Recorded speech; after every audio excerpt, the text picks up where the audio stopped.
next thing I want to talk to you about is really one of the most powerful concepts that can help in everything that you do, help with your business, help with your team, help with your life, and it's the idea of extreme ownership.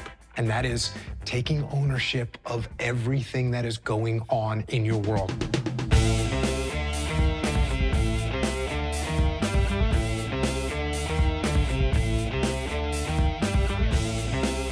It means that you can't blame anyone else or anything else when something goes wrong. That is it. It is on me as a leader. That is extreme ownership. Let's meet Naomi, a business owner who has been struggling to keep her team on board for the long haul. Naomi, what's going on with your team? What issues are you facing?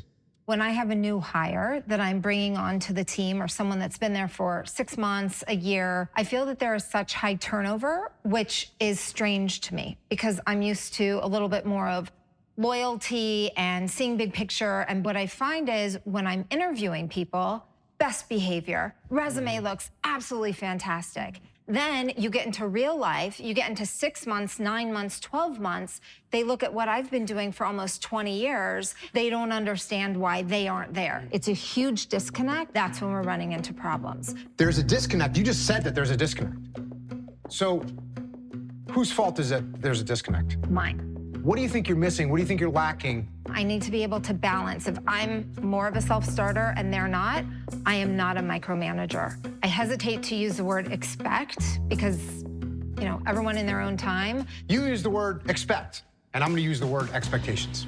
This person doesn't understand how much it takes to get this job done. That's my fault. I am going to proactively educate them. You take ownership. Yes, I'm going to take ownership. Yeah. So I would recommend when you're interviewing people, you set That's great. really hardcore expectations about how hard it is, about what a gut check it is, about what financial returns they can expect in the coming years, about how long it's gonna take to get to a point. You can actually help people move along that path faster. You can say that. You can say, look, it took me 12 years. Right. I can get you there probably in 5. You have a whole team that's gonna help you. I didn't have that. I did it myself. But the grind is real, and it's gonna be on you. And if you wanna come here, this is what you need to expect. I love that.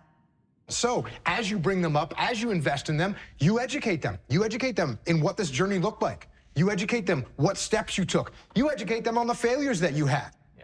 You educate them that being together is infinitely stronger than being apart. One of the biggest obstacles to overcome when it comes to taking extreme ownership of what's going on in your world is actually ego. Yeah.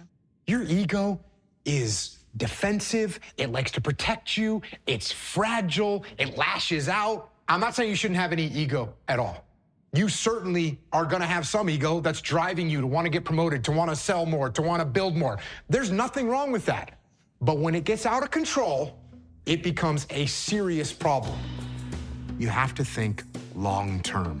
You have to do some strategic thinking. In the military, there's strategic thinking, which is long-term, and tactical thinking, which is what we're going through right now. This battle, this firefight that we're in.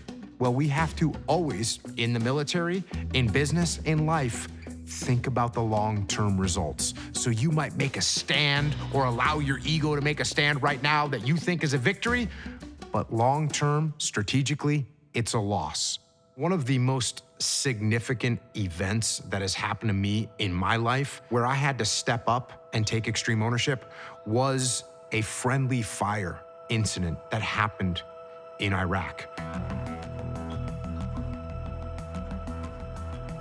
It was 2006 during the Battle of Ramadi. I had multiple elements out on the battlefield. I was out on the battlefield. Every element that we had was engaged in a gunfight.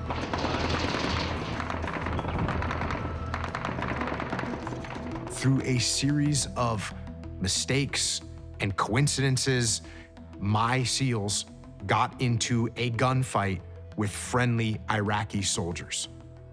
One of the friendly Iraqi soldiers was killed.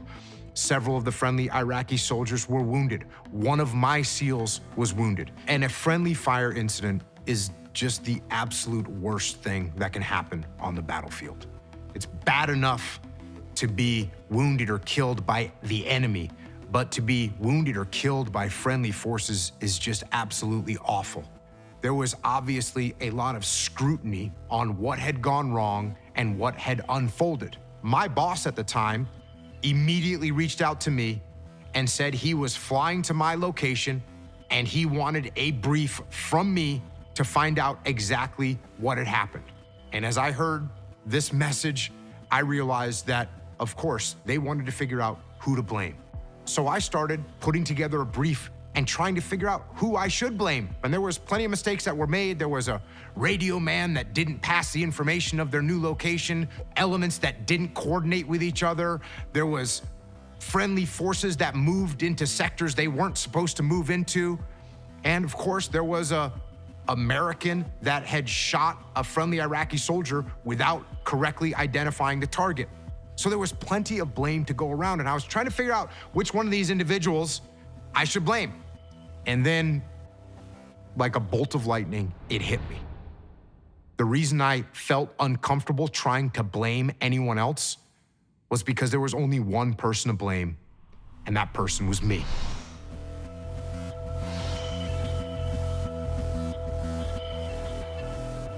I'm the overall commander. I'm in charge of everything that happens on the battlefield. And all of this was my fault. And I went before my commanding officer, before my entire task unit, and I told them that there's only one person to blame, and that person is me. And when I explained that to my boss, I thought there was a decent chance my boss was gonna look at me and say, okay, well, you're to blame, you're fired.